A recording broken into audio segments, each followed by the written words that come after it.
ብዙ በደም ብዙ ጊዜ ማልቆይች እናቴ ማረፈች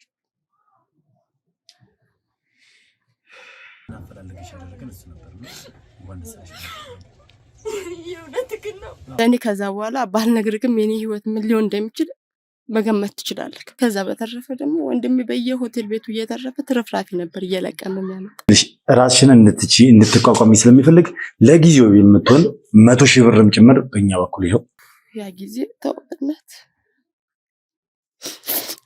ያ ጊዜ ከባድ ነበር በጣም ማሰቡላ አልፈልግም ምን ያለ እንደናፈቀኝ ብቻ በእነ ስጋ ያገናኝ የሚመጣበት ጋር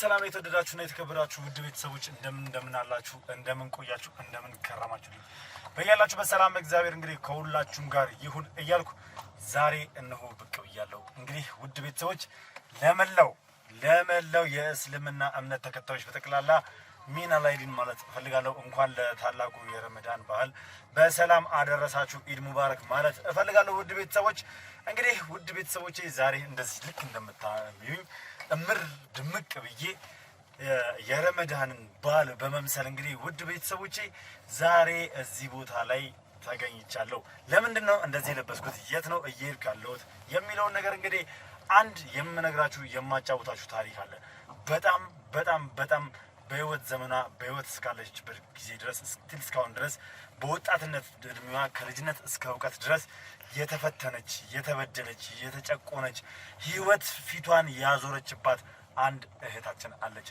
እሷን ለማግኘት እየሄድኩ ነው እንግዲህ ይህች እህቴ ከዚህ ቀደም ብዙ መከራዎችን አሳልፋለች ብዙ ውጣ ውረዶችን አሳልፋለች ዛሬ ላይ አዲስ አበባ ትገኛለች ከዚህ ቀደም የምትኖረው ክፍለ ሀገር ላይ ነበረ ማለትም ይህች ልጅ የጎንደር ልጅ ነች ስለዚህ ልጅ ብዙ ነገር አብረን የምናወራ የምንሰማ የሷን ታሪክ የምናዳምጥ ይሆናል እስከ ፕሮግራም ፍጻሜ ድረስ ቆይታችሁ አብራችሁን ይሆናችሁ እንድትከታተሉኝ ፈልጋለሁ ዛሬ ቀኑ የዚያራ ቀን ነውና ዚያራ ወደሷ ጋር እየሄድን እንገኛለን ማለት ነው የትም ቦታ ሳትሄዱ እስከ ፕሮግራም ፍጻሜ ድረስ አብራችሁ ይሁኑ በድጋሚ መልካም በዓል እንዲሆንላችሁ እመኛለሁ አዲስ ሆናችሁ ካላችሁ ሰብስክራይብ ያደርጋችሁ ቤተሰብ ሆናችሁና አትርሱ ሀሳብ አስተያየታችሁን ደግሞ ኮሜንት ላይ ጻፉልኝ ቪዲዮውን ላይክ እና ሼር ያደርጋችሁ ለብዙ ሰው እንድታደርሱልኝ ይፈልጋለሁ መልካም ቆይታ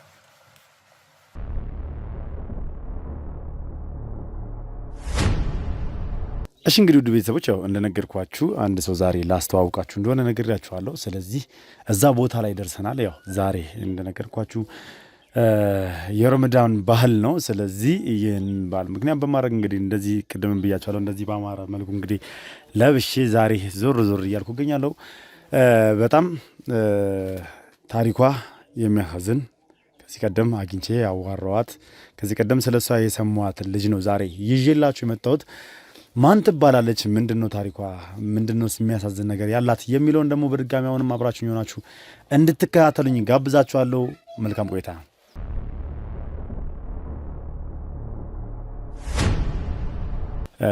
በድጋሚ ምን ላይዲን ምን ፋይዚን እንግዲህ እስኪ ያው ዛሬ የረመዳን በዓል ነው ያው ሁላችሁም ውድ ተመልካቾች አሁንም ደግሜ ልበላችሁ እንኳን ለረመዳን በዓል በሰላም አደረሳችሁ ማለት እወዳለሁ እስኪ ዛሬ ለየት ባለ መልኩ እንደዚህ አምሮብኝ ድምቅ ብዬ አንቺ ጋር መጥቻለሁና በዓልን ካንቺ ጋር ለማሳለፍ ነው የዛሬው እቅዴና በመጀመሪያ ወደ ጨዋታችን ከመግባታችን በፊት እንደምታዩት ካሜራዬንም ደቅኝን ያሉትና እስኪ ራስሽን አስተዋውቂልኝ ለተመልካቾች ስሜ ዘይነባ ይባላል ዘይነባ መሐመድ ይባላል እሺ ዘይነብ መቼም ያንቺ ታሪክ ያው ከዚህ ቀደም ተገናኝተን ስናወራ በጣም ማለት በልጅነትሽ የተፈተንሽ በጣም ጀግና የተባልሽ ቆራጥ የሆንሽ ልጅ ነሽና ወደ ኋላ መለስ ብለን ዛሬ ልናወራ ነውና ያው በርግጥ ተነጋግረናል እዚህ ጋር ያሉት የኔ ሰዎች ያውቃሉ ስለአንቺ ታሪክ ነገር ግን ዛሬ ላይ ሚዲያ ላይ ላወጣበት የፈለኩበት ምክንያት አለ ለኔ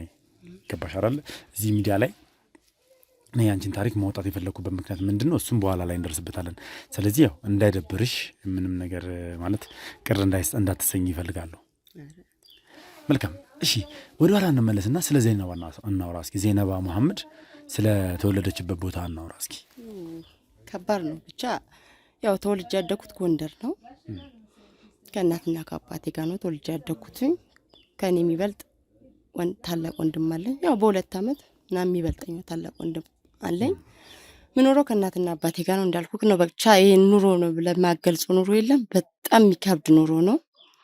ያው እናታችን አቅመ ደካማ ናት። እኛንም በማሳደግ እኛ ነው ያው የገጠር ኑሮን ታውቀዋለህ። ወልደክም አትታረስም።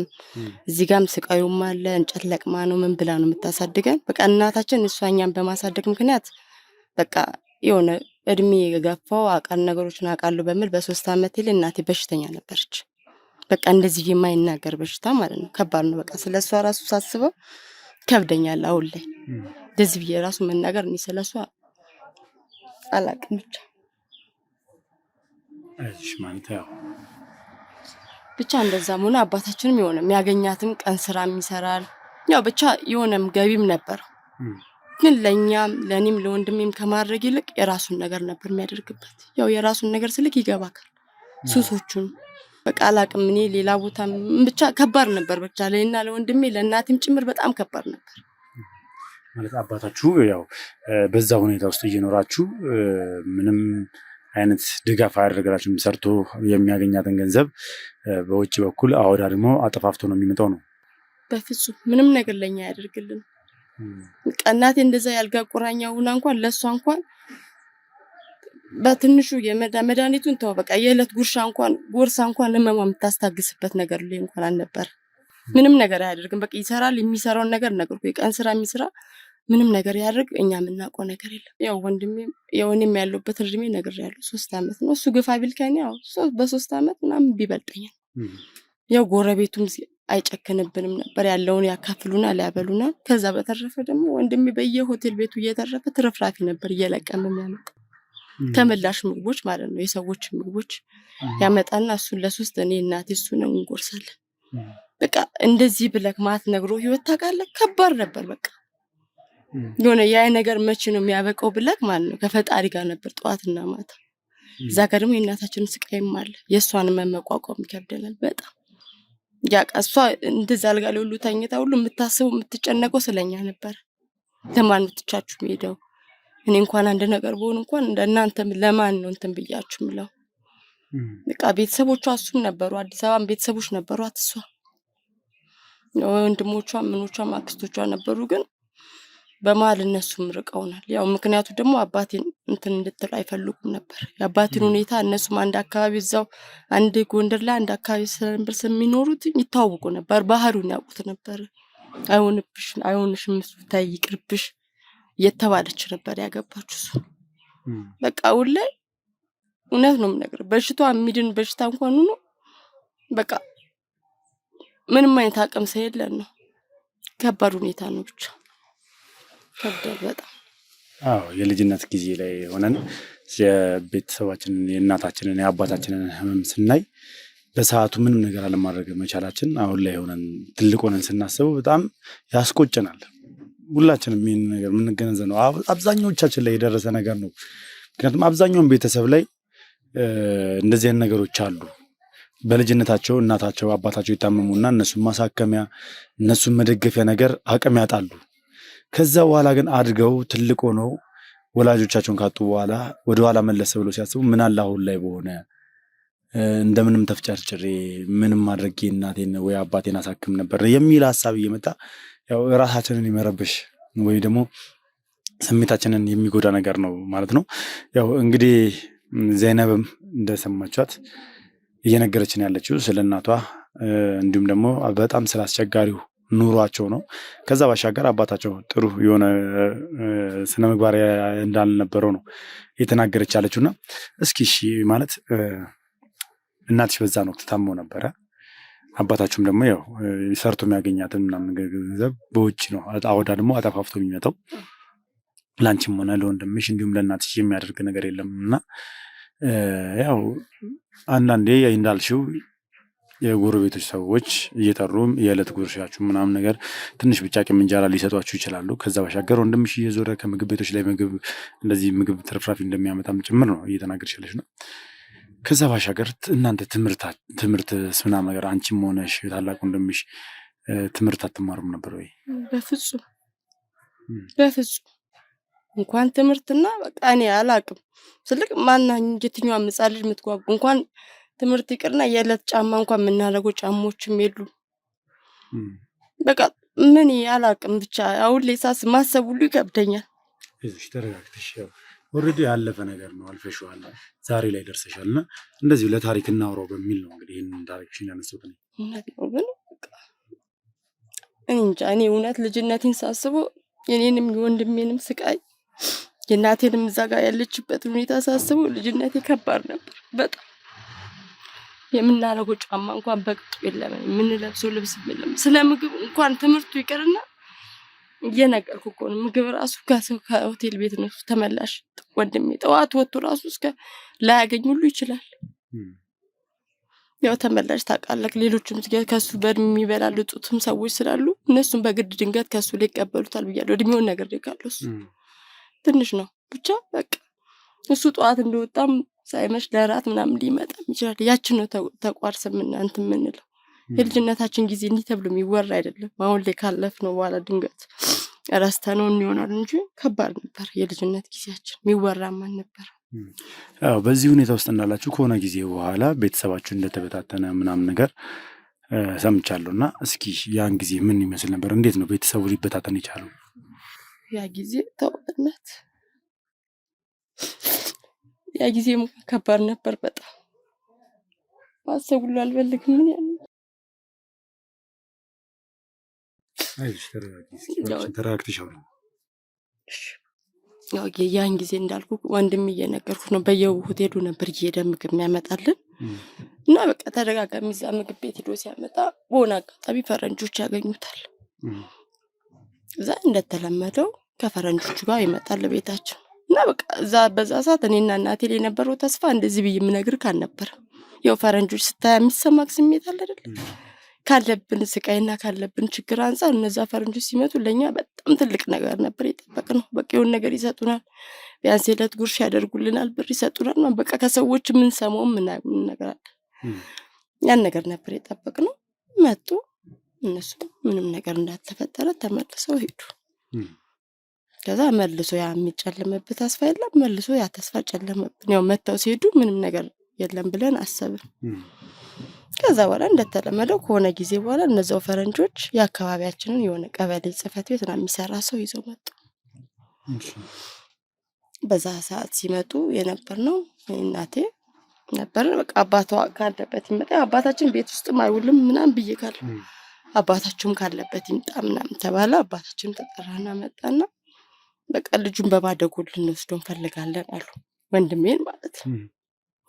ከዛ እንደዛ ብለው ሲሉ በቃ እናት ናት ያለችበት ሁኔታ ቢያስገድዳትም እናት ናት። እዚህ ጋር ስቃይዋን ታውቃለች። ነገር እንደማትድን መዳን እንኳን ብትችል አቅሙ እንደሌላት ታውቃለች። ልጇን ግን በዛ ሁኔታ ለማታውቀው ሰው ማድረግ ይከብዳታል። ስለ አባቴ ነግሬካለሁ። እሱ ቢኖርም ብንሞትም ብንቀርም እሱ ግድም የለውም። እናቴ ግን ከበዳት በጣም።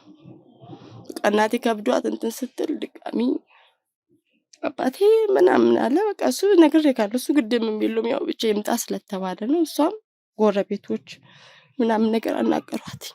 በቃ ይሂድ ቢያንስ እዚህ ሆነሽ ምንም ነገር አሏት። በቃ እንዴት ሙሉ ብቻ አሳመኗት። ሰው ወንድሜ በቃ 8 ዓመት 9 ዓመት እያለ ወሰዱት በማደጎነት እና ግን ዶክሜንቶች ምናምን ተሰጥቷል ለእናት ለአባቴ ማለት ነው። በቃ እሱ እንደዛ ሄደ። እሱ በሄደም ብዙ ጊዜ አልቆየች፣ እናቴ መረች።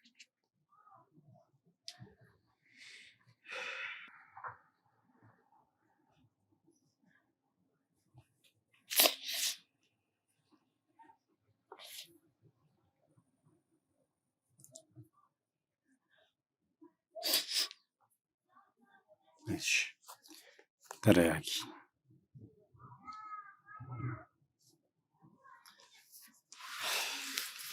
ያው ትንሽ ከበድ ያለ ህይወት ነው ማለት በዚህ ልክ እንደዚህ አይነት ኑሮ እየኖርን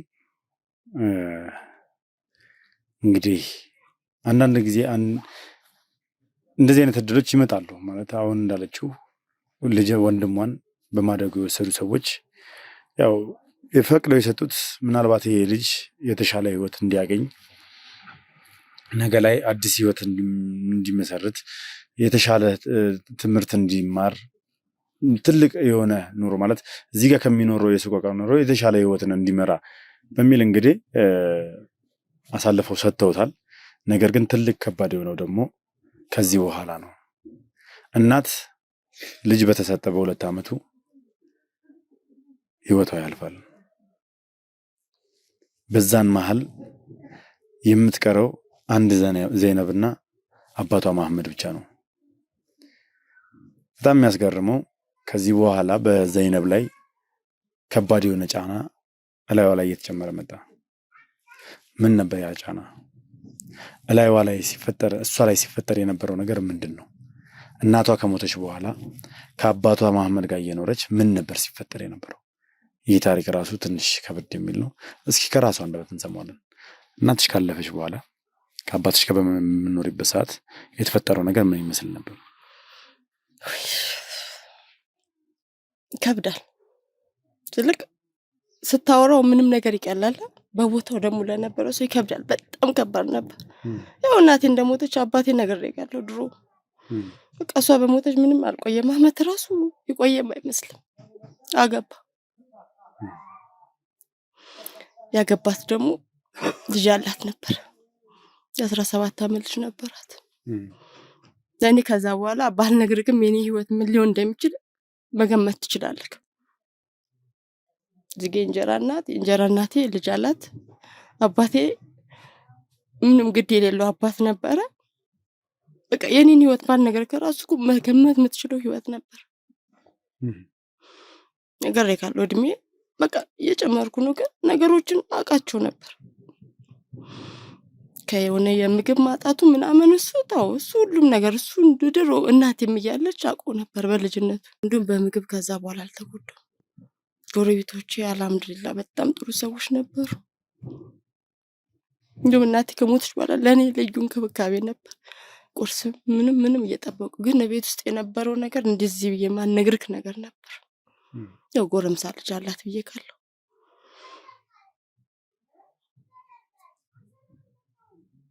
ልንገርህ፣ ያው ማንኛውም ሴት ልጅ ታውቃለህ እናት አባት ወንድም ከሌላት ከጎኗ ከባድ ነው። በእንደለ የእንጀራ ልጅ ደግሞ ከባድ ነበር። የእንጀራ እናቴ ልጅ ያው ጾታዊ ትንኮሳ ያደርግብኛል። እሱ አጠፋው ደግሞ የእንጀራ እናት ታውቃታለህ። ሁሉም የእንጀራ እናት ማለት አይደለም። ጥሩ የሆኑ እንጀራ እናቶች እንዳሉ ማውቃለሁ። ልክ ጎረቤቶች አሁን ለኔ ጥሩ ነው ጥሩ ሲሆኑልኝ እንደነበሩ። እኔ ባላደረኩት ነገር እሷ ናት እንደዚህ ያጠፋችሁ ተብዬ ቀን በቀን መታ ነበረ። እንደዛም ሆኖ ግን አባቴ ብለው ምንም ለኔ የሚከላከልልኝ ነገር የለም ነበር። እንደውም ከነሱ ጎን ነበር። ብቻ አልሐምዱሊላህ አሁን ላይ አልፎ ለማውራት በቅቻለሁ ያንን ነገር። ለሁሉም ነገር ፈጣሪ ይመስገን፣ አልሐምዱሊላህ እግዚአብሔር ይመስገን እያለን ላለፉት ሁሉ ነገሮች ፈጣሪ ማመስገን ይሻላል። ምክንያቱም ዛሬ ላይ ቆመን ያንን ነገር እንድንመሰክር፣ ዛሬ ላይ ቆመን ያለፈውን ነገር እንደ ትዝታ እንድናወራ ስላደረገን ፈጣሪ ማመስገን ነው። በዛው ጠፍተንስ ቢሆን ኖሮ ከዛስ የከፋ ነገር ደርሶብን ቢሆን ኖሮ። አዎ በእርግጥ ዘይነብ ላይ ደረሰው ነገር ቀልድ የሚባል አይደለም። በገዛ የእንጀራ ወንድሟ ጾታዊ ጥቃት መድረስ፣ በገዛ የእንጀራ እናቷ እሱ ባጠፋው ጥፋት አንቺ ነሽ እየተባለሽ ቀን በቀን መደብደብ፣ ምግብ ውጪ እየወጡ መመገብ፣ ከጎረቤት እጅ ጠብቆ መኖር። እንግዲህ ጤናማ የሆነች ሴት ነች አግብቷት አባትየው ቤቱ ያመጣት። ያኔስ የሚራቡት የሚጠሙት የነበሩት እናታቸው ታማሚ ስለነበረች ተሯሩጣ አምጥታ ስለማታበላቸው ስለማመግባቸው ስለነበር። ጤናማ የሆነች ሴት ግን አግብቶ አምጥቶ አእምሮዋ ጤነኛ ካልነበረ፣ አስተሳሰቧ ጤነኛ ካልሆነ ምን አይነት ኑሮ ሊሆን እንደሚችል አስቡት። ዘይነብ ላይ ደረሰው ከባድ ነበር። የእውነት እኔ ስለሷ የሰማው ቀን የመጀመሪያ ቀን ከምነግራችሁ በላይ ልቤን የተሰበረው።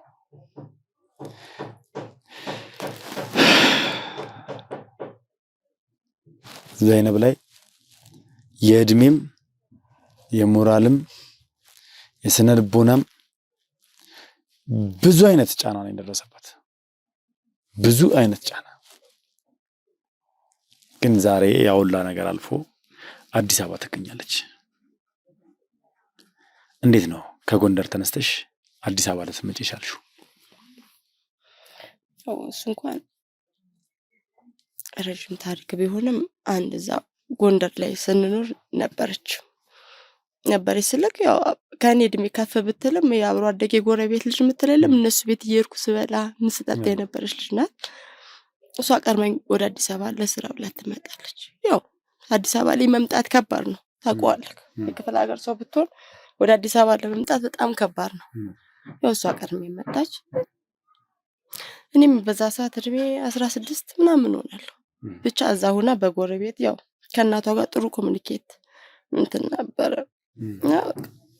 እሷም እዛ ጋር ጎንደር ላይ ያለው ስቃዬን ምንንም ስለምታውቅ በቃ እኔ ወዳለሁበት ሀገር ወደ አዲስ አበባ ማለት ነው እዛ መተሽ ሰርተሽ መለወጥ ትችያለሽ። ያው እዛ ጋር ነገር ይካል ወንድሜም ከሄደ በኋላ ማቆ ታሪክም የለኝም። ምን ሊድረስ ምን ይፈጠር ማቆ ነገር እዛ ጋር ያለሁት አንድና እኔ ብቻ ነኝ። ከዚህ ጋር ብን ማንንም የለኝም። ከዚህ ጋር ብለን መኖር ስላለብኝ ብቻ ራሴን ምንም ነገር ቢሆንም ወጥቼ ማየት ነው ፈልገው አለችኝ። ከሷ ጋር ተደዋወልኩኝ። አላቆም ብዬ ካለው እኔ ጎንደር ነው ተወልጄ ማርከው ያደኩት። ከዛ ወደ አዲስ አበባ መጣበትን ያው እሷ መጣቃችሁ እሷ አዲስ አበባ መጣ ቆየት ብላ ነበር። 1-2 አመት ነው ቆይታ ነበር። ያው እንዳልጠፋም ልጅም ነው ልጅም ብዬ ካለው ያለ ምታምኑ ሰው ላከችና ወደ አዲስ አበባ አስወዳለችበት ቦታ መጣ። ያው እሷም የኔን ያክል የዚህን ያክል ኑሮ የሚባል የላትም። ሰው ቤት ነው ተቀጥራ የምትሰራው፣ ምግብ ሰሪ ናት። እሷ ጋር አረፍኩኝ። ከዛ እሷ ጋርም ካረፍኩ በኋላ አልቆየሁኝም። ደላላ ጋር ሄድኩት። ያው ሰው ቤት ተቀጥሬ ልሰራ ማለት ነው፣ ግን በሷ ዋስትና። ከዛ በኋላ የእድሜን ረጅም ጊዜ ሰው ቤት ነው ስሰራ የነበርኩት። የሰው ቤት ማለት ነው እዛው ያው ሰው ቤት ታውቃለህ፣ ሰው ቤት ውስጥ ነው ስሰራ የነበር።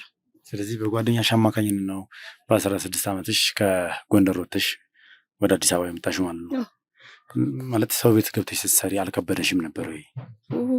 ለኔ ህይወት የከበደችኝ እኮ የዛኔ ነበር። ለኔ ህይወት የከበደችኝ እኮ የዛኔ ነበር። ከእናትና አባቴ ጋር ጎንደር ላይ ስኖር ልክ በዛ እድሜ ታደርጊዋለሽ ማትለኝን ነገር በሙሉ ነው ያደርገው ነበር። ነግሬ ካለው እናቴ አልጋ ላይ ቀርታለች። ቢያንስ ቤት ውስጥ እንኳን ከሰል እንኳን ባይኖረን እንጨት እንኳን አምጥቼ ማያያዝ እንትኑን አውቀዋለሁ። ለኔ ህይወት የከበደችኝ የዛኔ ነበር። ከዛ በላይ ለኔ ህይወት አትከብደኝም እንጂ የሰው ቤት እንኳን ባልጠነከረ እድሜ ሰርቼ የለም 16 ዓመትም የጠነከረ ጉልበት አይደለም። በምንም ደግሞ ያልተንከባከቡ ጉልበት ነው። በኑር የተጎዳ ጉልበት ነበር፣ ግን የለኝም ነበር፣ አልከበደኝም ነበር። አሁን እዚህ ቤት ውስጥ የምትኖሪ ተከራይተሽ ነው? አዎ ለሁለት ነው የተከራየነው። አብሬያት መጣኋት ካልኳት ልጅ ይዛኝ የመጣችው ልጅ ከሷ ጋር ነው። ለሁለት ነው ከፍለን የምንኖር። መልካም እንግዲህ እስኪ ቀሪ ነገሮች አሉ። አሁን የምትሰሪው ስራ ሌላ ነው። ከሰው ቤት ስራ ወጥተሻል። አሁን እየሰራሽ ያለሽው በወጥ ቤት ሙያ ነው። በጓደኛሽ አማካኝነት እንግዲህ ወደ ወጥ ቤት ገብተሽ ምናምን ነገር የወጥ ሙያን ተምረሽ የምግብ ማብሰል ስራን እዛው እሷ ራሱ አስተምራሽ ወጥ ቤት እንድትሰሪ ተቀጥረሽ እንድትቀጠሪ አድርጋሽ አንድ ላይ እየሰራችሁ ነው ዛሬ ላይ ያላችሁት አይደል? መልካም ብዙ የምናወራቸው ነገሮች አሉ፣ የምንጨዋወታቸው ነገሮች አሉ ከዚህ በኋላ ራሱ ማለት ነው። ነገር ግን አሁን ያው ከሰዓትም አንጻር ሰው ስለቀጠርኩኝ ከዚህ እንሂድና የቀሩትን ነገሮች አብረን የምንጨዋወት ይሆናል። እንደው ልብስሽን ቀይረሽ ዛሬ በዓልን አንድ ላይ ብናከብር ምን ይመስልሻል? ደስ ይለኛል። እንደማየው ከሆነ ከመስጊድ መተሽ ነው ሰግደሽ መተሻል። ግን ቤት ውስጥ ምንም ያን ያክል የተዘጋጀም ነገር እያየው አይደለም። ያው ከኑሮም አንጻር ያለው ነገር እንደሚከብድ አምናለሁ እና እስኪ ለማንኛውም እነዚህ ነገሮች እናወራበታለን፣ እንጫዋወትበታለን። አንድ እንግዳም ስለቀጠርኩኝ እኔ እዛም መሄድ ስላለብኝ እባክሽን ካላስቸገርኩሽ ልብስሽን ቀያየረሽ አብረሽኝ መምጣት ትችያለሽ? ችግር የለውም። መልካም እንግዲህ ውድ ቤተሰቦች ያው የእህታችን ዜነብ ታሪክ በጣም አሳዛኝ፣ በጣም በችግር የታነጸ በቃ ከልጅነቷ ጀምሮ በችግር እየተገነባ የመጣ ህይወት ነበር ስትመራ የነበረው። እስቲል አሁንም ድረስ የተሻለ የሚባል ኑሮ አይደለም የምትኖረው፣ ነገር ግን ከበፊቱ ይሻላል። ነገር ግን አሁን ላይም ራሱ እየኖረችበት ያለችበት ቤትና የምትኖረው ኑሮ አይደለም። ማለትም ገቢዋና ወጪዋ የሚመጣጠን ስራ አይደለም። የሚከፈላት ትንሽ ነው። የምታወጣው በቤት ኪራይ፣ ለራሷም ሴት ልጅ ነች፣ ብዙ ነገር ያስፈልጋታል። መሰረታዊ ነገሮች የሚባሉት አልባሳት፣ ምግብ ምናምን የሚባሉ ነገሮች ብዙ ነገሮች ያስፈልጋታልና እነዚህ ነገሮች ራሱ በቅጡ የተሟላበትን ኑሮ አይደለም እየኖረች ያለችው። ስለዚህ ይሄን ነገር ያው እስኪ እንሄድና ያለውን ነገር አብረን የምናየው ይሆናል። የት ነው ወስዳት? ከሆነ ሰው ጋር አገናኛታለሁ። ከማን ጋር ነው ማገናኛት? እንዲሁም ደግሞ በስደት ወይም ደግሞ በማደጎ የተሰጠው ወንድሟ ምን ላይ ደረሰ፣ የት ደረሰ፣ ስለሱም የምናነሳ ስለሱም የምናወራ ይሆናል። የትም ቦታ ሳትሄዱ እስከ ፕሮግራም ፍጻሜ ድረስ በድጋሚ አብራችሁኝ እንድትቆዩ ጋብዛችኋለሁ። መልካም ቆይታ።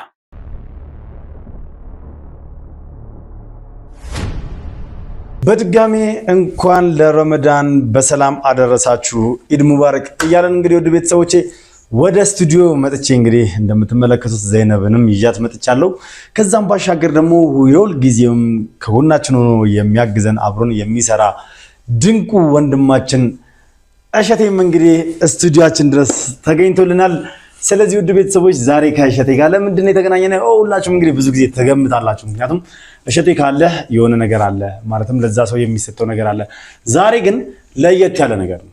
ለየት ያለ ነገር ነው፣ ለየት የሚያደርገውም ነገር አለ እና ምንድነው ለየት ያለ ነገር የሚለው ነገር፣ ለየት የሚያደርገውስ ነገር ምንድነው የሚለው ነገር አብረን የምንመለከት ይሆናል።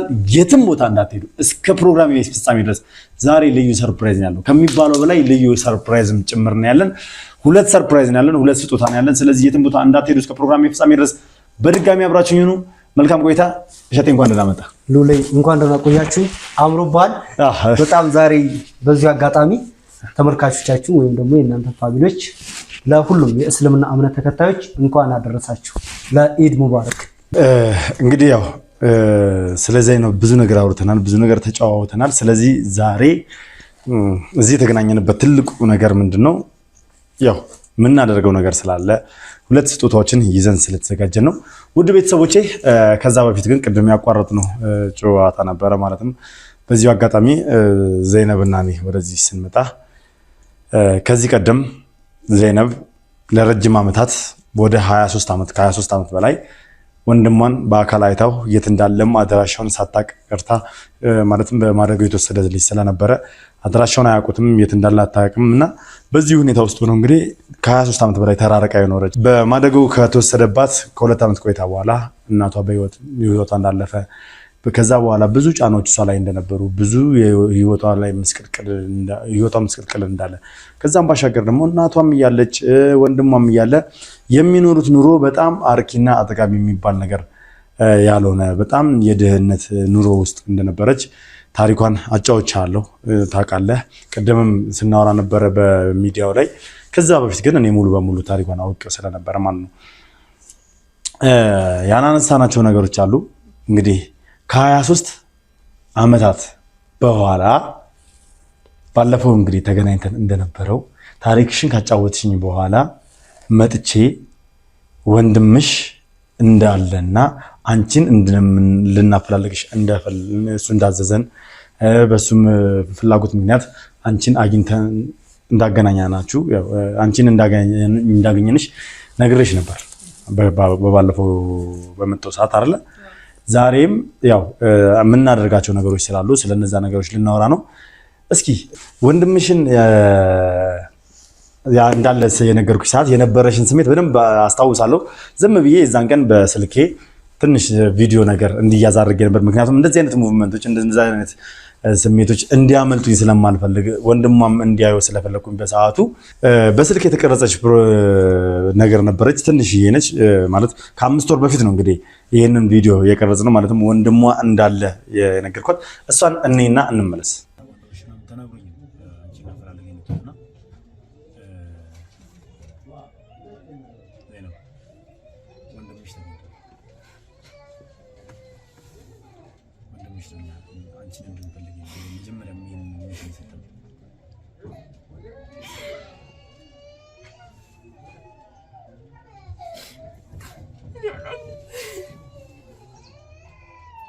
መጀመሪያም ስለአንቺ ማንነት ነግሮና ሀገራችን ወዳችሁበትን ቦታ ነግሮን እንድናፈላልግሽ ያደረገን እሱ ነበር።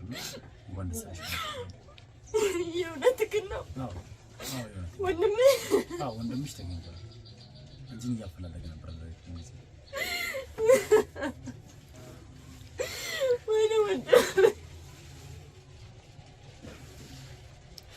አላህ ይላንተ ምን ይሳነጋል? ከባድ ነው እንጃ ይከብዳል በጣም ከስንት ዓመት በኋላ ላየው ድምፁን ልሰማው በጣም ይጓጓት ነው ወንድሜ። በዛሽ ቅስፈት አለ ሊያገኝሽ ይፈልጋል እሱን እንድንፈልግሽ የሚያደርገን ብለህ ስትለኝ እንጃ ያ ቅስፈት አላውቅም። በጣም ከባድ ነበር በጣም በጣም ነበር እንባበን ባይሆንሽ ማመን በጣም ነበር ማመኑ ላይ ያቃተሽና ደስታሽን መቆጣጠሩ ላቅቶሽ ነበር። ከዛ በኋላ ማለት አሁን ለማናችንም ብንሆን እሺ ማለት 23 ምናምን ወንድማችንን ሳናየው ቀርተን በዛ ላይ ደግሞ ህይወታችን የተመሰቃቀለ ሆኖ የሚያስጠላ ህይወት መርተን ምን ብለን እዚህ ደረጃ ላይ ደርሰን ከአመታት በኋላ ወንድም ወይ ደግሞ ያ የምትፈልገው ሰው አፈላልጎ ሲያገኝህ የሚሰማን ስሜት ሁላችንም መገመት አያቅተን አይደል? ከዛ በኋላ ከወንድምሽ ጋር ስትነጋገሪ ነበር፣ ስትገናኝ ነበር በስልክ ምናምን። እስኪ ምን ይመስል ነበር የነበረው ነገር? ያው እናውራ ነበር፣ የልጅነታችንም ነገር አለ። ብቻ በዚህ አጋጣሚ እናታችን ብትኖር ሁለታችንም ጋር የነበረ ነገር ነበር። ያው እሱ አሁን ላይ ደህና ነገር ላይ ነው ያለው፣ ደህና ህይወት እናገኘው። ብቻ በዚህ ሰዓት ደግሞ እናታችን ከጎናችን ብትኖር ሁሉም ነገር አሪፍ ይሆን ነበር። አዎ ሁልጊዜ በወሬቻችን ማለት ጠቅላላ እናታቸውን ሳታራታልፍም። ምክንያቱም እናታቸው መስዋዕትነት የከፈለችው በሽታ ላይ ወደቀችው እነሱን ለማሳደግ ደፋ ቀና በምትልበት ሰዓት ነው። እንግዲህ እስካሁን ስሙንም አልጠቀስንም ነበረ። ያው ከድር ይባላል እንግዲህ ወንድሟ ከድር ይባላል፣ ከድር መሐመድ ይባላል። ይህ ወንድማችን እንግዲህ ምንድነው ያኔ የተወሰደበት ዓላማ ጥሩ ሆኗል። ጥሩ ደረጃ ላይ ደርሷል። ያው እውነት ምክንያቱም ዛሬ ላይ ያለበትን ህይወት እንዲያገኝ ተፈልጎ ነው ያን የሚሰጠው። እናትሽ ቅር ቢላትም አንቺ ቅር ብትሰኝም በሰዓት ውስጥ ተለያዩ ቅሬታ ቢኖርም ነገር ግን የተሻለን ህይወት አግኝቶ መልካም የተባለ ህይወትን እየመራ በጣም በሚያስገርም ሁኔታ ደግሞ ለአመታት ሲፈልጋት እንደነበረ መረጃው አለኝ፣ አውርቶኛል በደንብ። ከዛ በስተመጨረሻም በኔ በኩል መጥቶ ነው እኔ እያንዳንዱን ዶክሜንት ልኮልኝ የነበረውን ነገር የቀበሌያቸውን ምናምን ነገር ልኮልኝ በእኔ ሰዎች በኩል ክፍለ ሀገር ድረስ ሰው ልኬ ስለነሱ ቤተሰብ አጣርቼ ከዛ በኋላ ስለሷ ጓደኛዋ እንደወሰደቻት በጓደኛዋ በኩል ምናምን ነገር አድርገን ነው ዘይነብን ልናገኛት የቻልነው። ለዛም ሁላ ነገር በጠቅላላ እግዚአብሔር ይመስገን አልহামዱሊላህ ነው የሚባለው አይደል? ስለዚህ ወንድምሽ በማግኘትሽ ደስተኛ ነሽ፣ እሱም በጣም ደስ ብሎታል። ያው ትንሽ ልቡ ተሰብሯል። እሱም በጣም ሲያስብ የነበረው ስለ እናቱ ሁኔታ በደንብ ያስታውሳል። የነገሮች አለመመቻቸት፣ የነገሮች አለመሳካት እንዲሁም ደግሞ ያው የሰው ሀገር ላይ እንደፈለገ በነፃነት ቢኖርም ማለት በማደጎ ሆኖ ሄዶ በነፃነት እንደፈለገ ቢኖርም ሁሉ ነገር አልጋ ባልጋ ነው ማለት አይደለም።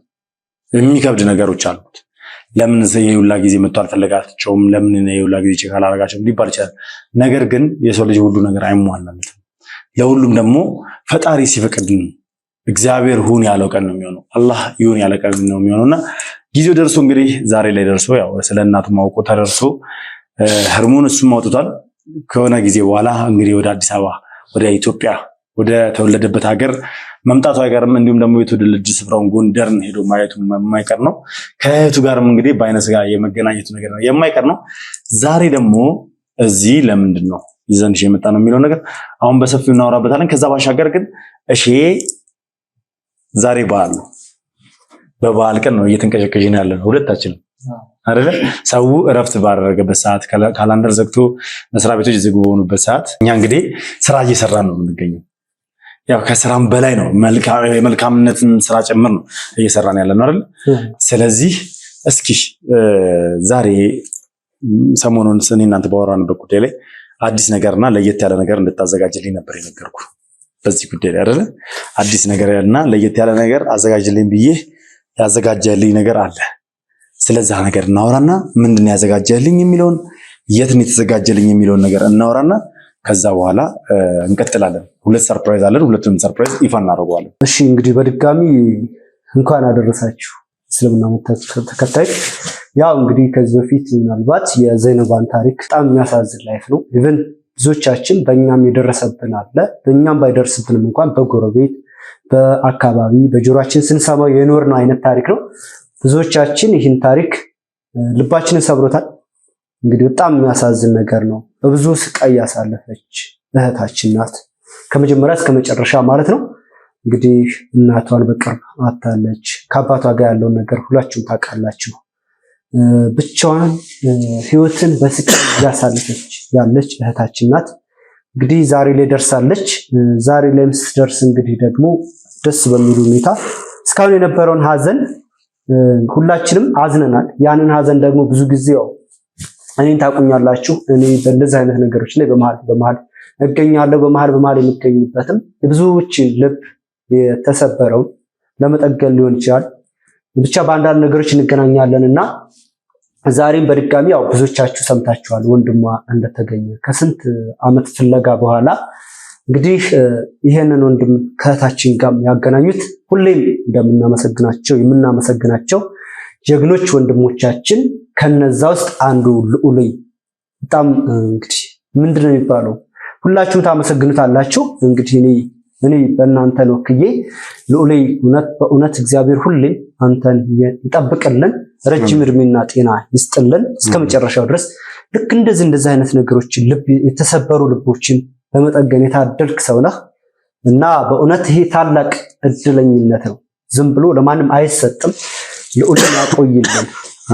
ቀላል ነገር አይደለም። ቀላል ስራ እየተሰራ አይደለም። በእነሱ በንስር አይን ፋሚሊ ከዚህ በፊት የነበረውን ታውቃላችሁ። ምን ያክል እየተፈለጉ እንደሆኑ ልዑል ያክል በደል እንደሚደርስባቸው ምን ያክል መስዋዕትነት እየከፈሉ የሰዎችን ልብ እንደሚጠግኑ ታውቃላችሁ።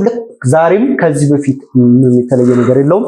ከዚህ በፊት እንደሚያደርጉት የእህታችንን ልብ እስከዛሬ የነበረውን ስቃይ ጠግነው ወንድሟን ከዚህ በፊት አገናኝተው ዛሬ ደግሞ ከወንድሟ ጋር እኔና ወንድሟን አገናኝቶን ምናልባት ብዙዎቻችሁ ለእህታችሁ ለልጆቻችሁ ከዚህ በፊት ስታደርጉ የነበራችሁ ልጆቻችሁ እህቶቻችሁ ሳያውቁ ሰርፕራይዝ እንደምታደርጉት ሁሉ ወንድሟ ከኔ ጋር ተገናኝቶ ኮሙኒኬት አድርገን አውርተን ብዙ ነገር አውርተናል። ከነዛ ውስጥ በነገራችን ላይ በአካል መምጣት ፈልገው ነበረ። በአካል መምጣት አልቻለም። ምንድነው በጣም መልካም ስብዕና ያለው ሰው ነው። በነገራችን ላይ እኔ ብዙ የተማርኩበት ሰው ነው። ረጅም ጊዜ አውርተናል። ከኔ ጋር ከተዋወቅን ጀምሮ በጣም የተማረ ሰው ነው። እስከ ዶክትሬት ድረስ የተማረ ሰው ነው። በነገራችን ላይ አንዳንዴ ደግሞ የፈጣሪ የሚሰራቸው ስራዎች አሉና እንግዲህ አስቡ። በማደጎ ነው የወጣው ከዚህ ሀገር በማደጎ ወጥቶ ዛሬ ያለበትን ህይወት በነገራችሁ በጣም ቢዚ የሆነ ሰው ነው። እዛ በሀገሩ ላይ ማለት ነው በአሜሪካን ሀገር በጣም ክራውደድ የሆነ ሰው ነው። በጣም ቢዚ የሆነ ሰው ነው። ምናልባት ከኔ ጋር ኮሙኒኬት በምናደርግበት ሰዓት ኢትዮጵያ መምጣት ፈልጎ ነበረ። እህቱን በአካል ማግኘት ፈልጎ ነበረ። በጣም ሀገር ወዳድ የሆነ ሰው ነው። በጣም ኢትዮጵያ ለማየት የተራበ ሰው ነው።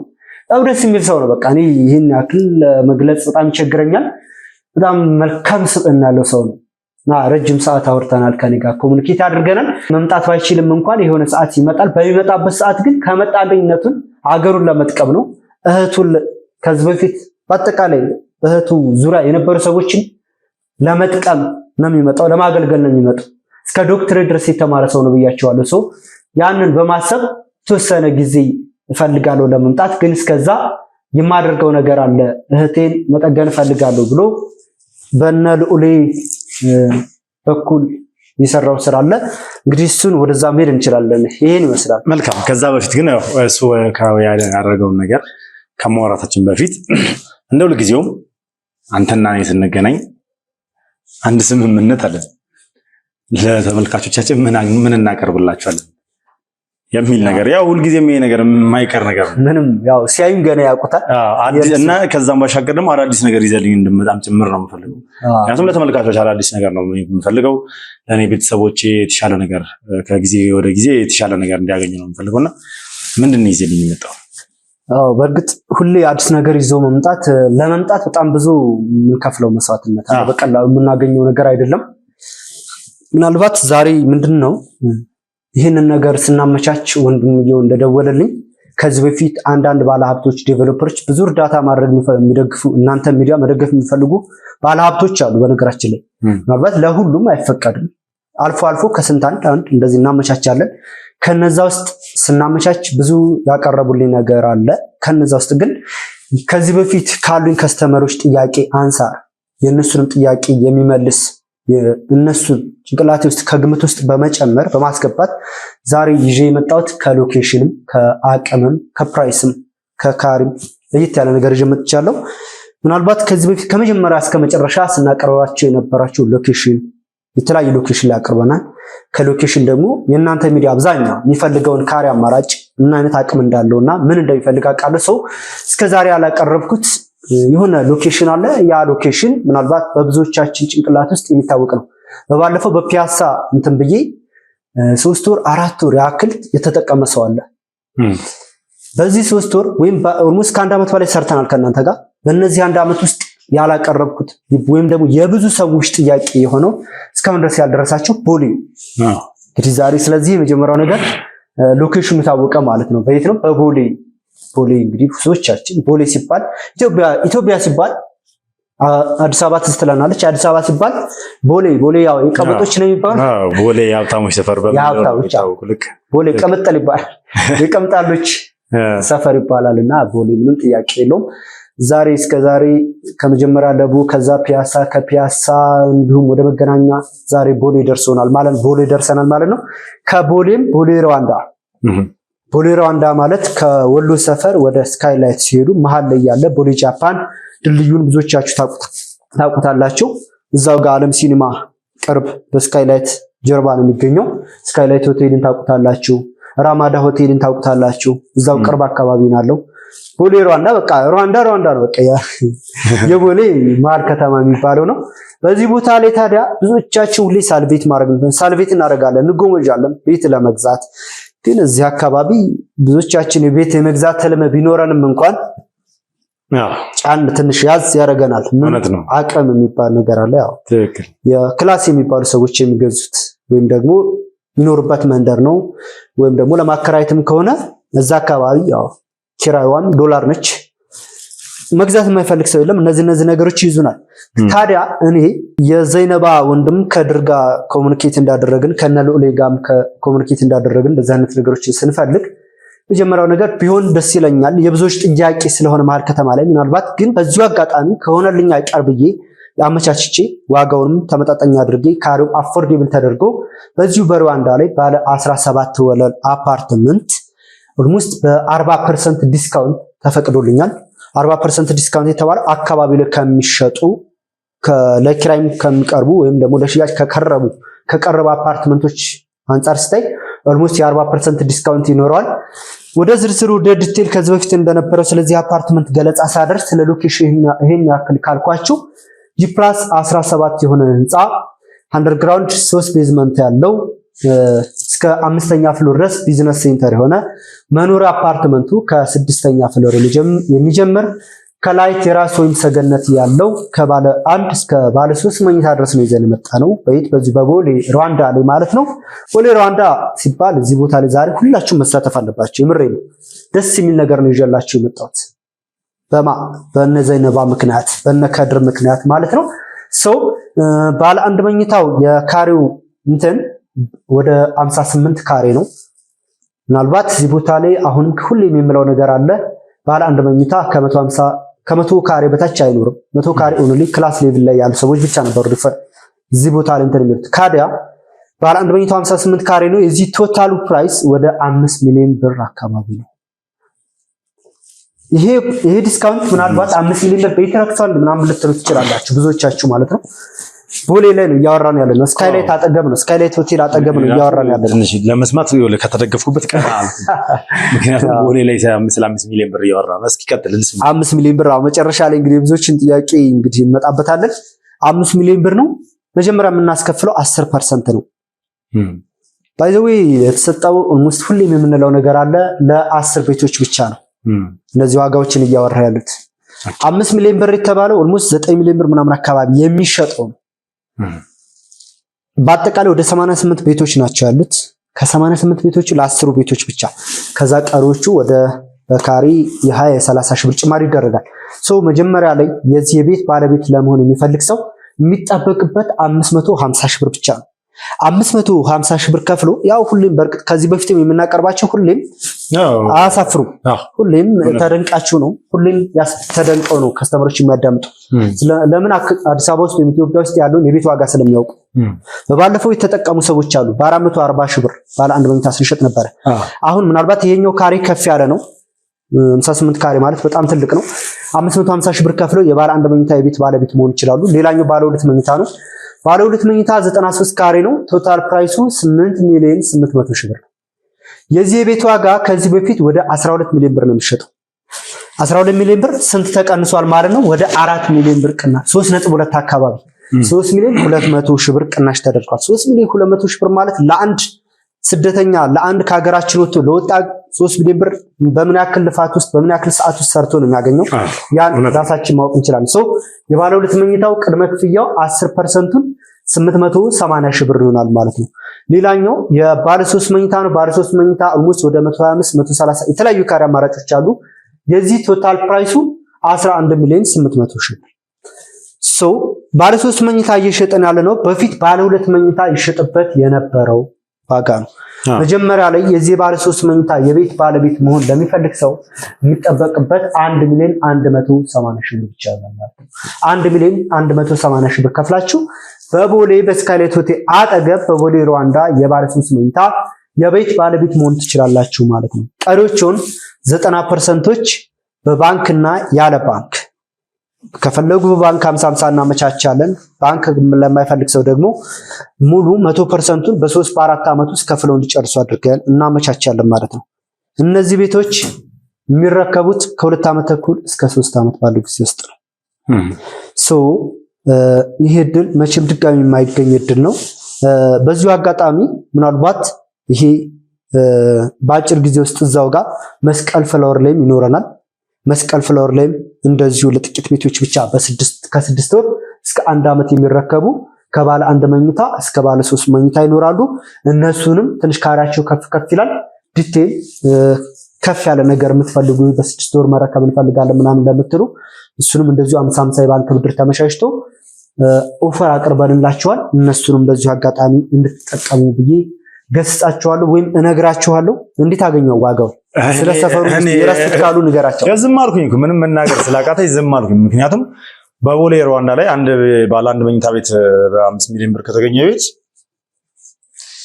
እንግዲህ እኔ አይደለሁም ተመልካቹ ራሱ ይፍረድ። እግዚአብሔርን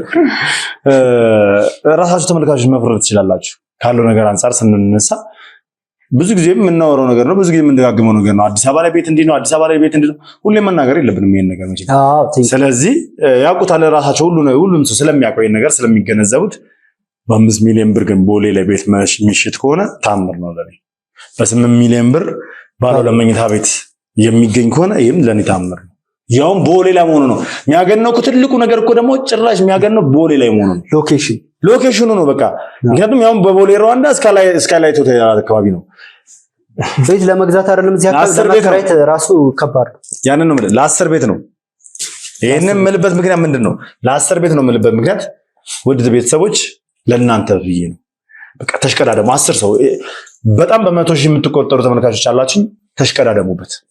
ተሽቀዳደማችሁ የቤት ባለቤት እንድትሆኑ ይሄንን ሪኮመንድ አደርጋለሁ። ሌላ ምንም መጨመር መናገር የምፈልገው ነገር የለም። ውድ ቤተሰቦች ያው ሰሞኑን እኔ ያለሁበትን ሁኔታ በጣም በደንብ ታውቃላችሁ። ጥሩ ስሜት ላይ አይደለሁም፣ ጥሩ ሁኔታ ላይ አይደለሁም። ግን ደግሞ ዛሬ እንደዚህ ደስተኛ የሆንኩበት ምክንያት ምንድን ነው? እንደዚህ ደስተኛ ሆኜ ዛሬ ላይ እንደዚህ የምታዩበት ምክንያት ዘይነብ ነች። የዘይነብን ህይወት ለመለወጥ ያለን ነገር ነው። የዘይነብ ህይወት እንዲለወጥ ከመፈለጋችን አንፃር ነው። ምክንያቱም ዘይነብ ያሳለፋችሁ ህይወት አይደለም። ዛሬ ላይ ቀን ይወጣላታል። ምንድነው ቀን የሚወጣላት? ምንድነው የሚደረግላት? ያው አብረን እንሰማለን። በወንድሟ በኩል ምንድነው የተደረገላት? እንግዲህ ምናልባት ከዚህ በፊት እንግዲህ አዲሱን ነገር ከመናገራችን በፊት ስለዚህ ከዚህ በፊት ጥያቄያችሁ መልሻለሁ ማለት ነው። ከዚህ በኋላ አልታማም። ቦሌ ሩዋንዳ ወይም ደግሞ ቦሌ ጃፓን አካባቢ ወይም በቦሌ አካባቢ ቦሌ ላይ ነው የምፈልገው ያልከኝ ከስተመር በዚህ አጋጣሚ ይሄው ዛሬ ይሄን እድሉን ተጠቀምበት። እስከዛሬ በመዘናጋቴ ወይም ባለማቅረቤ በጣም ይቅርታ። ይሄው ዛሬ ይሄን አጋጣሚ ተጠቅመህ ባለ 3 መኝታ በ11 ሚሊዮን ብር እስከ 17 እስከ 18 ሚሊዮን ድረስ አወጣለሁ ብለኛል ያላችሁን ከስተመሮች ያላችሁ። ስለዚህ 17 18 ሚሊዮን ብር ሳታወጡ ዛሬ ባቀረብኩላችሁ መሰረት በ11 ሚሊዮን 800 ሺህ ብር ባለ 3 መኝታ ይሄ 16 ሚሊዮን ሲሸጥ የነበረው ነው። በነገራችን ላይ ከመጀመሪያው ወደ 5 ሚሊዮን ብር ምናምን አካባቢ ነው የተቀነሰው። ባለ ሁለቱ ወደ 12 ሚሊዮን አካባቢ እሱም እንደዛው 4 ሚሊዮን ብር የባለ አንዱ አሁን 5 ሚሊዮን ምናምን አካባቢ ያልኳችሁ 7.2 ነበር የሚሸጠው ከ2 ሚሊዮን በላይ ነው ቅናሽ ተደረገው።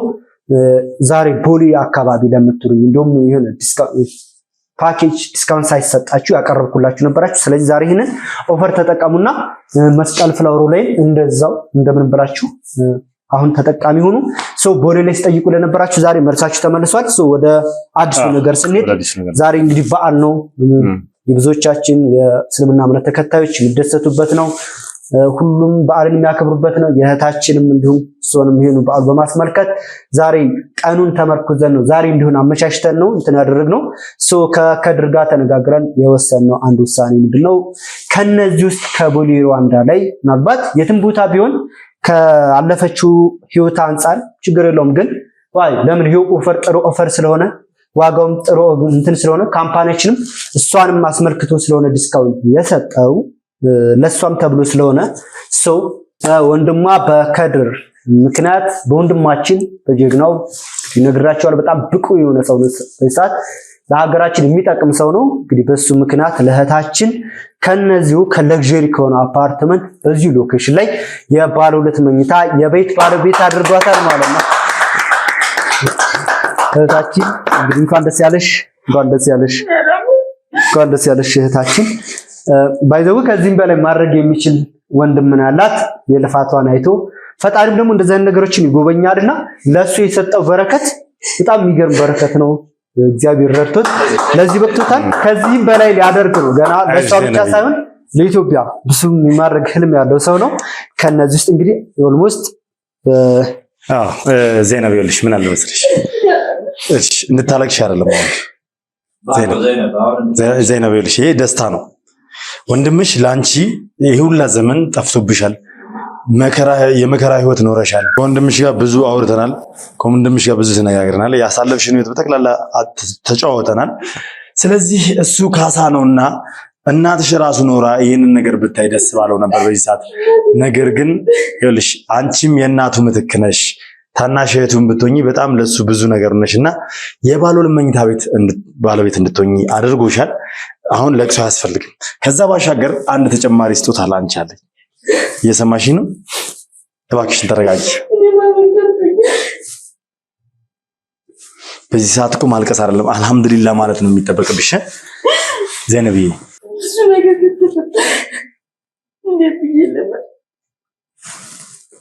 ወንድምሽ ነው አሁን ላይ ደርሶልሻል። አሁን ላይ ካንቺ ጋር ነው ወንድምሽ፣ ከጎንሽ ነው። ይኸውልሽ 5 ወር ሙሉ ዝም ብሎሻል። በስልክ ብቻ ነው ያወራሽ ምናምን ነገር፣ ግን ደግሞ ላንቺ የተሻለውን ነገር እያሰብልሽ እያቀደልሽ ነበረ።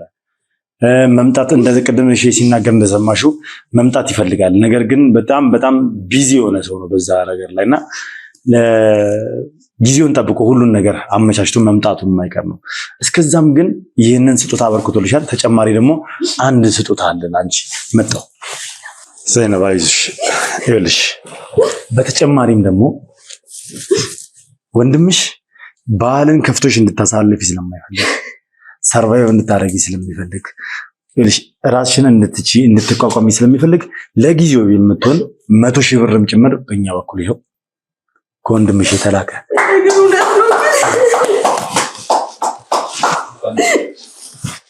እንኳን ደስ ያለሽ እህታችን ዘይነብ፣ ይገባሻል። ይሄ የእግዚአብሔር ካሳ ነው። ለሁሉም ነገር ፈጣሪ ጊዜው እንትን እንኳን ደስ ያለሽ።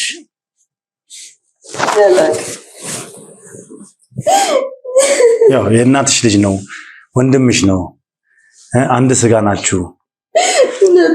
ስለዚህ ይሁላ ጊዜ ራሱ አለማግኘቱ አንቺን በጣም ነው የሚቆጨው።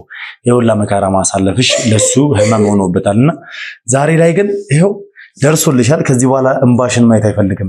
ይሄንን ቪዲዮ ስለሚመለከተው እንባሽን ማየት አይፈልግም። ባይሆን ነቃ በይና መልእክትሽን አስተላልፊለት። ማለት የምትፈልጊው ነገር በጠቅላላ ማለት ትችያለሽ። ያየዋል ይሄን ቪዲዮ። ያው ወንድሜ ከድር በልጅነታችን ብዙ አስከፊ ነገሮች አብረን አሳልፈናል። ብዙ ነገሮች በልጅነት አቅሙ ብዙ ነገር ነበር እየሆነ እንኳን መጥቶ የሚያጎርሰኝ አውቃለሁ። እጅ ቀን ግን ትመጣለች ብዬ ጠብቄ ባላውቅም ነበር። አንዲትም ቀን እውነት አላህ ባለበት ይጠብቀው። እንደናፈቀኝ ብቻ በአይነ ስጋ ያገናኝ የሚመጣበትም ቀን አላህ በቅርብ ያድርግልኝ። ደስታ ጊዜ ነው። ዘመንሽ ተቀይሯል። ከዚህ በኋላ እስከ ዛሬ እንትን የነበረው ወደ ደስታ ተቀይሮላታል ማለት ነው። በቃ ተረጋጊ፣ የራስሽን አረጋጊ። እሺ ወደ አንተ ልምጣ። ምክንያቱም እሷ በጣም ስሜታዊ የሆነች ስለሆነ እሷን እናረጋጋትና ምን ያህል እንዳልከው ባለ ሁለት መኝታ ቤት ከድር ጋር የጨረሳችሁት ምን ያህል ክፍያ ተከፈለ? ከዚህ በኋላ የሚሆነው ነገር ምንድን ነው? ባይዘው ከድር በጣም ጄኒን የሆነ ሰው ነው። በጣም አቅም ያለው ሰው ነው። ያው በቃ እግዚአብሔር የባረከው ሰው ነው። በረከት በበረከት የሆነ ሰው ነው። እንደገና ደግሞ ምናልባት እሱም እነሱ ይህን ያክል ስቃይ ቢያሳልፉም እንኳን ራሱ ሁሌም ልቡ እዚህ ነበር ከመጀመሪያ እስከ መጨረሻ። እናትና አባትን አጥቶ መኖር ማለት እንግዲህ በማደጎ ነው የወጣው እና በጣም ህይወትን ሲያጫውተኝ በጣም ሀምብል የሆነ ሰው ነው እና በጣም ለሀገር የሚጠቅም አይነት ሰው ነው። በጣም ደስ የሚል ሰው ነው እና ደግሞ ሲነግረኝ ሲያጫውተኝ እዛ ያለበት በቃ በበረከት የተሞላ ሰው ነውና ስንትም መክፈል የሚችል አይነት ሰው ነው። በጣም ብዙ ታሪክ መስራት ስለሚፈልጉ ዛሬ ቀለል አድርጎ ውስጥ 30% ነው የከፈለላት። 30% ከፍሎ ወደ 2.7 አካባቢ ነው ማለት ነው። 2,700,000 ብር ልኳል። በሱ ደረሰኝ ቆርጠናል። ቀሪ 70% ደግሞ እሱ ለሱ ምንም ማለት አይደለም። በጣም ደስ ይላል። እንግዲህ ከዚህ በኋላ ከድር ራሱ ነው ሁሉን ነገር የሚጨርሰው። የቀረውንም 70% ራሱ መከፈል ባለበት ጊዜ ጊዜውን እየጠበቀ እየከፈለልሽ ሙሉ በሙሉ ቤቱ በስምሽ እንዲሆን ይፈልጋል ማለት ነው። ውል አግሪመንት አለ። ውሉን ትፈራረማላችሁ ከሸጤ ጋር። በድጋሜ እንኳን አደረሰሽ ማለት ፈልጋለሁ። ከዚህ በኋላ የእንባ ጊዜ ማየት አንፈልግም። በተጨማሪም ደግሞ በአካውንትሽ ራሱ የሚልክልሽ ገንዘብ አለ። ያንን ገንዘብ ይልክልሻል። ከዛ ባሻገር የምትፈልጊውን አይነት ቤት ተከራይተሽ እንድትኖሪ በየወሩ የቤት ኪራዩን ለራሱ ይችላል። አዲስ ስራ ራስሽ መክፈት የምትፈልጊው ነገር ከፍተሽ እንድትጀምሪ ይፈልጋል። ያው ቤት ስትከራይ ከፈለግሽ ከጓደኛሽ ጋር አንድ ላይ በዛው ባላችሁበት መቀጠል ትችላላችሁ። ምክንያቱም ያው ከጎንሽ የነበረችው ይሄን ሁላ ጊዜ አብራሽ ያለችው ጓደኛሽ ነችና አብራችሁን መቀጠል የምትችሉበት እድል ዋለሽ ማለት ነው። ስለዚህ ከዚህ በኋላ እንግዲህ ቀሪ ዘመንሽ መልካም ህይወት እንዲሆንልሽ ደስታ ነው የሚሆነው። ከዛም ባሻገር ደግሞ ከድር በሰላም ለሀገሩ አብቅቶት እንግዲህ የምንገናኝበትን ጊዜ ሩቅ አያርግብን።